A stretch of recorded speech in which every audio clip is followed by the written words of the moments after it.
ഈശോ മിശിഹായിൽ ഏറ്റവും സ്നേഹിക്കപ്പെടുന്നവരെ, പരിശുദ്ധാത്മാവിൻ്റെ അളവില്ലാത്ത അപരിമേയമായ ശക്തി, അഭിഷേകമായി സാന്നിധ്യമായി നിങ്ങൾ ഓരോരുത്തരിലും കൂടെ ഉണ്ടായിരിക്കട്ടെ എന്ന് പ്രാർത്ഥിക്കുന്നു. ഒരിക്കൽ ദിവികാരണ്യസന്നിധിയിലിരുന്ന് പ്രാർത്ഥിച്ച് പുറത്തിറങ്ങിയപ്പോൾ എന്നെയും കാത്തൊരു സ്നേഹിതൻ അവിടെ നിൽപ്പുണ്ടായിരുന്നു. ആ സ്നേഹിതൻ എൻ്റെ അടുക്കൽ വന്ന് പറഞ്ഞു, ഇന്ന് ആ സ്നേഹിതൻ്റെ ഭവനത്തിൽ പോയിരുന്നു കുറച്ചു നേരം ജപമാലയൊക്കെ ചൊല്ലി പ്രാർത്ഥിക്കാമെന്ന് പറഞ്ഞു. ഞാൻ ആ സ്നേഹിതൻ്റെ കൂടെ അവരുടെ ഭവനത്തിലേക്ക് കടന്നു ചെന്നു. ഞങ്ങൾ ഒന്നിച്ചിരുന്ന് ജപമാലയൊക്കെ ചൊല്ലി പ്രാർത്ഥിച്ചതിന് ശേഷം കുടുംബമായിട്ട് ഒന്നിച്ചിരുന്ന് സ്തുതിച്ച് പ്രാർത്ഥിച്ചുകൊണ്ടിരുന്നപ്പോൾ പരിശുദ്ധാത്മാവ് ഒരു സന്ദേശം തന്നു. ഈ സന്ദേശം ഇവരുമായിട്ട് പങ്കുവച്ചപ്പോൾ ഇവരുടെ ജീവിതത്തിൽ വലിയൊരു പ്രതിസന്ധി ഘട്ടത്തിലൂടെ കടന്നു പോകുകയായിരുന്നു. അതിനെ തരണം ചെയ്യുവാനുള്ള ഒരു സന്ദേശമായിരുന്നു പരിശുദ്ധാത്മാവ് തന്നത്. ആ മേഖലയ്ക്ക് വേണ്ടി ശക്തമായിട്ട് പ്രാർത്ഥിച്ചതിന് ശേഷം ഞങ്ങൾ സ്തുതിക്കുവാൻ തുടങ്ങിയപ്പോൾ ഈ സ്നേഹിതൻ പറഞ്ഞു, അവരുടെ സ്ഥലവും വീടും വിൽക്കുവാൻ നോക്കിയിട്ട് സാധിക്കുന്നില്ല. കാരണം അവരുടെ വീടിൻ്റെ ഉള്ളിൽ ഒരു റൂമിൽ ആർക്കും ഇരിക്കുവാനോ കിടന്നുറങ്ങുവാനോ ഒന്നും സാധിക്കത്തില്ല. ഏതൊരു സിനിമയുടെ ശക്തി പ്രവർത്തിക്കുന്നത് പോലെ പല ദുരനുഭവങ്ങളും ഉണ്ടാകുന്നുണ്ട്. ഇതറിഞ്ഞ് വരുന്ന കച്ചവടമെല്ലാം ഇങ്ങനെ മാറിപ്പോവുകയായിരുന്നു. ഞാൻ ആ മേഖലയ്ക്ക് വേണ്ടി പ്രാർത്ഥിക്കുവാൻ തുടങ്ങിയപ്പോൾ പരിശുദ്ധാത്മാവ് പറഞ്ഞു, ഇവരോട് വിശ്വാസ പ്രമാണം ചൊല്ലി പ്രാർത്ഥിച്ചുകൊണ്ടിരിക്കുവാനും എന്നോട് ആ റൂമിലൂടെ നടന്നുകൊണ്ട് പ്രാർത്ഥിക്കുവാനും പറഞ്ഞു. ഞാൻ ആ റൂമിൽ കയറി നടന്ന് പ്രാർത്ഥിച്ചു. അപ്പോൾ പ്രാർത്ഥിച്ചതായിരുന്നു, ഇന്ന് പ്രഭാതത്തിൽ ദിവ്യബലി അർപ്പിച്ച് ദിവ്യകാരുണ്യമായി എൻ്റെ ഉള്ളിലേക്ക് കടന്നു വന്ന ഈശോയെ, അങ്ങയുടെ നാമത്തിൻ്റെ ശക്തിയാൽ ഈ ഭവനത്തിൻ്റെ മേൽ ആധിപത്യം സ്ഥാപിച്ചിരിക്കുന്ന തിന്മയുടെ ശക്തികളെ യേശുവിൻ്റെ നാമത്തിൽ ശാസിക്കുന്നു. ഈ ഭവനത്തിൽ നിന്ന്, ഇവരിൽ നിന്ന് വിട്ടുപോകുക, ഈ റൂമിൽ നിന്ന് വിട്ടുപോകുക എന്ന് പ്രാർത്ഥിച്ചതിന് ശേഷം ഈശോയ്ക്ക് നന്ദി പറഞ്ഞ് സ്തുതിച്ചിട്ട് ഞാൻ തിരിച്ച് ആ റൂമിൽ നിന്ന് പുറത്തിറങ്ങി. കുറച്ചു നേരം കൂടി പ്രാർത്ഥിച്ചതിന് ശേഷം എന്നെ തിരിച്ച് ദിവ്യകാരുണ്യ ചാപ്പലിൽ തിരിച്ചു കൊണ്ടുവന്ന് വിട്ടു. കുറച്ച് ദിവസങ്ങൾക്ക് ശേഷം ഈ സ്നേഹിതൻ എന്നെ വിളിച്ചിട്ട് പറഞ്ഞു, സ്ഥലവും വീടും കച്ചവടമായി. ഇന്നും ജീവിക്കുന്നവനായ യേശുക്രിസ്തുവിന് എന്നും എപ്പോഴും മഹത്വമുണ്ടായിരിക്കട്ടെ. നമ്മുടെ ജീവിതത്തിലൊക്കെ ഇതുപോലെ പ്രതിസന്ധികളും പ്രതികൂലങ്ങളും രോഗങ്ങളും തകർച്ചകളും സാമ്പത്തിക മേഖലയിലുള്ള തകർച്ചകളൊക്കെ ഉണ്ടാകുമ്പോൾ ചിലരൊക്കെ പറയാറുണ്ട്, ഇത് ദൈവം എനിക്ക് അനുവദിച്ചിരിക്കുന്ന സഹനമാണെന്ന്. എന്നാൽ ഇതേ പറഞ്ഞ നാവ് കൊണ്ട് പറയും, ഈ രോഗം എനിക്ക് എന്തിനു തന്നു, ഒന്ന് മരിച്ചാൽ മതിയായിരുന്നു. അല്ലെ ഈ സാമ്പത്തിക തകർച്ച എനിക്ക് എന്തിനു തന്നു, ഒന്ന് ആത്മഹത്യ ചെയ്താൽ മതിയായിരുന്നു എന്നൊക്കെ പറയുമ്പോൾ ഇതൊരിക്കലും ദൈവം നമുക്ക് തരുന്ന സഹനമല്ല. ഒരിക്കൽ ബ്രദർ ബേബി ജോൺ കലയന്താനി ഒരു ഗാനം എഴുതുവാൻ വേണ്ടി ഉണ്ടായ ഒരു അനുഭവം ഇങ്ങനെ പങ്കുവച്ചിട്ടുണ്ട്. അത് ശാലോം ടിവിയിലൊക്കെ എല്ലാവരും കേട്ടിട്ടുള്ളതാണ്. ഈ ബ്രദറിൻ്റെയൊക്കെ പ്രയർ ഗ്രൂപ്പിലുള്ള ഒരു സഹോദരി ഹോസ്പിറ്റലിൽ ക്യാൻസറായിട്ട് കിടക്കുമ്പോൾ കീമോ ഒക്കെ ചെയ്ത് വലിയ വേദനയിലൂടെ കടന്നു പോകുമ്പോൾ ഈ ബ്രദറൊക്കെ കാണുവാൻ വേണ്ടി ചെന്നപ്പോൾ ഈ സഹോദരി ഈ ബ്രദറിനോട് പറഞ്ഞു, ഈശോ എന്നെ ഒത്തിരി സ്നേഹിക്കുന്നുണ്ട്, ഈശോ എനിക്കൊരു ഉമ്മ തന്നതാണ്. അത് മുൾമുടി അണിഞ്ഞുകൊണ്ട് ഈശോ എനിക്ക് ഉമ്മ തന്നപ്പോൾ ആ മുള്ളുകൊണ്ട് ചെറിയൊരു വേദനയൊക്കെ ഉള്ളൂ എന്ന് ആ സഹോദരി ഈ ബ്രദറിനോട് പങ്കുവച്ചു. അങ്ങനെയാണ് മുൾമുടി അണിഞ്ഞുകൊണ്ട് ഈശോ എൻ മുഖത്തൊരു മുത്തം നൽകി എന്നുള്ളൊരു ഗാനം എഴുതുവാൻ ബ്രദറിന് പ്രേരണയുണ്ടായത്. ഈശോ തരുന്ന സഹനമാണെന്നുണ്ടെങ്കിൽ നമുക്കത് സ്വീകരിക്കുവാനും സന്തോഷത്തോടു കൂടി മുൻപോട്ട് പോകാനും സാധിക്കും.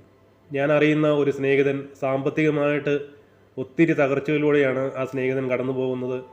എന്നാലും എല്ലാ ദിവസവും വിശുദ്ധ ബലി അർപ്പിക്കും, എല്ലാ ദിവസവും ദിവ്യകാരുണ്യ സന്നിധിയിലിരുന്ന് പ്രാർത്ഥിക്കും, പരമാവധി ജപമാല ചൊല്ലിയിരുന്ന് പ്രാർത്ഥിക്കും. ഒരിക്കലും പുള്ളിക്കാരൻ ഈ സ്നേഹിതൻ ഒരിക്കലും ദൈവത്തെ കുറ്റപ്പെടുത്തുകയോ ദൈവത്തെ പഴി പറയുകയോ ഒന്നും ചെയ്യാറില്ല. കാരണം ജോബിനെ പോലെ ഈ പുള്ളിക്കാരൻ ആ സഹനത്തെ സ്വീകരിച്ച് മുമ്പോട്ട് പോകുന്നു. കാരണം ദൈവം ഈ സഹനത്തിലൂടെ കടന്നു പോകാനുള്ള കൃപ ആ സഹോദരന് കൊടുക്കുന്നുണ്ട്. എന്നാൽ ഈ പൈശാചിക ശക്തികൾ നമ്മുടെ ജീവിതത്തിലേക്ക് കടന്നു വന്ന് നമ്മളെ രോഗങ്ങളിലൂടെ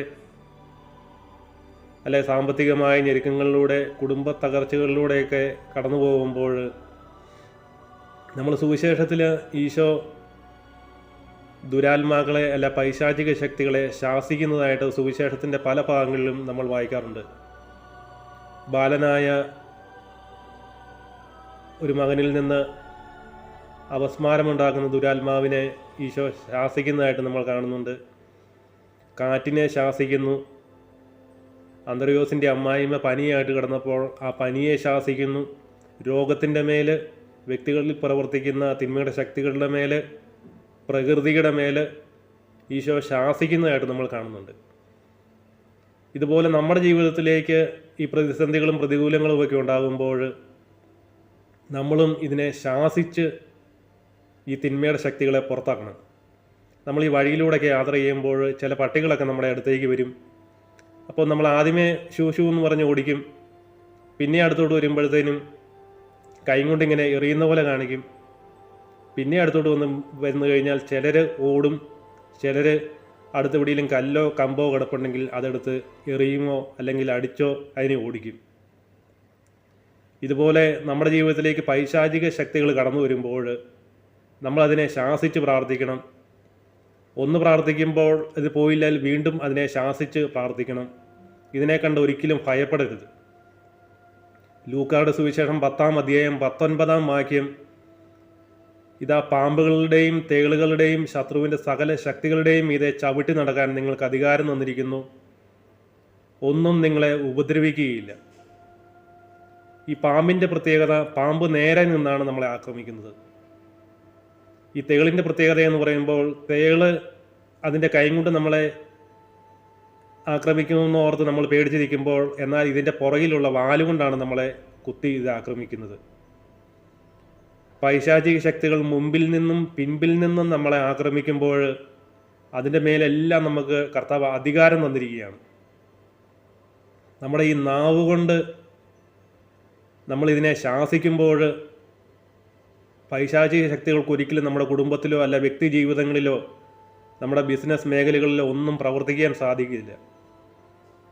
എൻ്റെ വികാരിയച്ഛനായ തോട്ടങ്ങളച്ഛൻ, ഞാൻ അച്ഛൻ്റെ അടുത്താണ് കുമ്പസാരിക്കാറുള്ളത്. അന്നേരം അച്ഛൻ എപ്പോഴും പറയും, പ്രസാദപരാവസ്ഥയിൽ എപ്പോഴും നിലനിൽക്കുകയാണെങ്കിൽ പിശാചിന് ഒരിക്കലും നമ്മളെ ഒന്നും ചെയ്യുവാൻ സാധിക്കത്തില്ലെന്ന്. ജെറമിയ 15:19 വചനം, വിലകെട്ടവ് പറയാതെ സദ്വചനങ്ങൾ മാത്രം സംസാരിച്ചാൽ നീ എൻ്റെ നാവ് പോലെയാകും. പഞ്ചേന്ദ്രിയങ്ങളെ നമ്മൾ വിശുദ്ധിയിൽ കാത്തു സൂക്ഷിച്ചു കഴിഞ്ഞാൽ, നമ്മുടെ പഞ്ചേന്ദ്രിയങ്ങളിലൂടെ, നാവിലൂടെ വചനം പറഞ്ഞ് ഈ പൈശാചിക ശക്തികളെ നമുക്ക് ശാസിച്ച് നമുക്ക് പുറത്താക്കുവാൻ സാധിക്കും. ഇനിയുള്ള നാളുകളിൽ നമ്മുടെ ജീവിതത്തിലേക്ക് ബുദ്ധിമുട്ടുകളും പ്രതിസന്ധികളും രോഗങ്ങളും തകർച്ചകളും ഒക്കെ ഉണ്ടാകുമ്പോൾ അതിനെ കണ്ട് ഭയപ്പെട്ട് അതിനെ നോക്കി നിൽക്കാതെ കർത്താവിൻ്റെ വചനവും ഉപയോഗിച്ച്, യേശുവിൻ്റെ നാമം ഉപയോഗിച്ച്, യേശുവിൻ്റെ രക്തം വിളിച്ച് ഈ തിന്മയുടെ ശക്തികളെ ശാസിച്ച് നമ്മൾ പ്രാർത്ഥിക്കണം. അപ്പോൾ പൈശാചിക ശക്തികൾ നമ്മളിൽ നിന്ന് മാറി നിൽക്കും, നമ്മളിൽ നിന്ന് അകന്ന് നിൽക്കും. ഞാനെപ്പോഴും പ്രാർത്ഥിക്കാറുണ്ട്, പൈശാചിക ശക്തികൾ ഒരു വിളിപ്പാടകലെ മാറി നിൽക്കുവാൻ. യേശുവിൻ്റെ നാമത്തിൽ ശാസിച്ച് ഞാൻ പ്രാർത്ഥിക്കാറുണ്ട്. അപ്പോൾ പലപ്പോഴും നമുക്ക് നമ്മുടെ ചിന്തകളിലേക്കും ആലോചനയിലേക്കും നെഗറ്റീവായിട്ടുള്ള ചിന്തകളൊക്കെ കടന്നു വരുമ്പോൾ നമ്മളിതിനെ യേശുവിൻ്റെ നാമത്തിൽ ശാസിച്ച് പ്രാർത്ഥിക്കുമ്പോൾ ഇത് നമ്മളിൽ നിന്ന് അകന്നു നിൽക്കും. വീണ്ടും നമ്മളിലേക്ക് കടന്നു വരുമ്പോൾ നമ്മൾ വീണ്ടും ഇതിനെ ശാസിച്ച് പ്രാർത്ഥിക്കണം. പ്രിയപ്പെട്ടവരെ, ഇന്നീ കാലഘട്ടത്തിൽ തിന്മയുടെ ശക്തികൾ ദൈവജനത്തെ, ദൈവമക്കളെ തകർത്തുകൊണ്ടിരിക്കുമ്പോൾ കുറുക്കുവഴിയിലൂടെ അനുഗ്രഹം പ്രാപിക്കാതെ ദൈവവചനമെടുത്ത് തിന്മയെ ശാസിച്ചുകൊണ്ട് ആത്മീയ ജീവിതത്തിലും ഭൗതിക ജീവിതത്തിലും കർത്താവിന് സാക്ഷിയാകുവാനും ദൈവരാജ്യം വളർത്തുവാനും സാത്താൻ്റെ രാജ്യം തകർക്കുവാനും നിങ്ങൾ ഓരോരുത്തരെയും അനുഗ്രഹിക്കട്ടെ എന്ന് പ്രാർത്ഥിക്കുന്നു. പരിശുദ്ധ അമ്മയോട് ചേർന്ന് പ്രാർത്ഥിക്കുക. പരിശുദ്ധാത്മാവിൻ്റെ ഇഷ്ടമണവാട്ടിയായ പരിശുദ്ധ അമ്മയുടെ വിമല ഹൃദയത്തിൻ്റെ ശക്തമായ മാധ്യസ്ഥത്താൽ ഈശോയുടെ വാഗ്ദാനമായ പരിശുദ്ധാത്മാവെ അഭിഷേകമായി ഞങ്ങളിൽ നിറയണമേ. ദൈവജനം എവിടെയൊക്കെയുണ്ടോ അവിടെയെല്ലാം പരിശുദ്ധാത്മാവിൻ്റെ അഭിഷേകം. പ്രത്യേകമായും വിനോദ കേന്ദ്രങ്ങളിൽ, ബാറുകളിൽ, വ്യഭിചാരശാലകളിൽ, ഞാനിപ്പോൾ ഇവിടെ ദുബായിലാണ്, ഇവിടേക്ക് ഒത്തിരി വ്യക്തികൾ പാപം ചെയ്യുവാൻ വേണ്ടിയൊക്കെ കടന്നു പോകുമ്പോൾ വലിയ സങ്കടം തോന്നാറുണ്ട്. ഇവർക്ക് വേണ്ടിയെല്ലാം നമുക്ക് പ്രാർത്ഥിക്കണം. പരിശുദ്ധാത്മാവിൻ്റെ അസാധാരണമായ ഒരു ചലനം, അസാധാരണമായ ഒരു ഉണർവ് ഈ കാലഘട്ടത്തിൽ ഉണ്ടാകുവാൻ വേണ്ടി നമ്മളെ തന്നെ വിശുദ്ധീകരിച്ചുകൊണ്ട് ഈശോയ്ക്ക് സാക്ഷിയാകുവാൻ എല്ലാവരെയും അനുഗ്രഹിക്കട്ടെ എന്ന് പ്രാർത്ഥിക്കുന്നു. Hallelujah, praise the Lord, Ave Maria.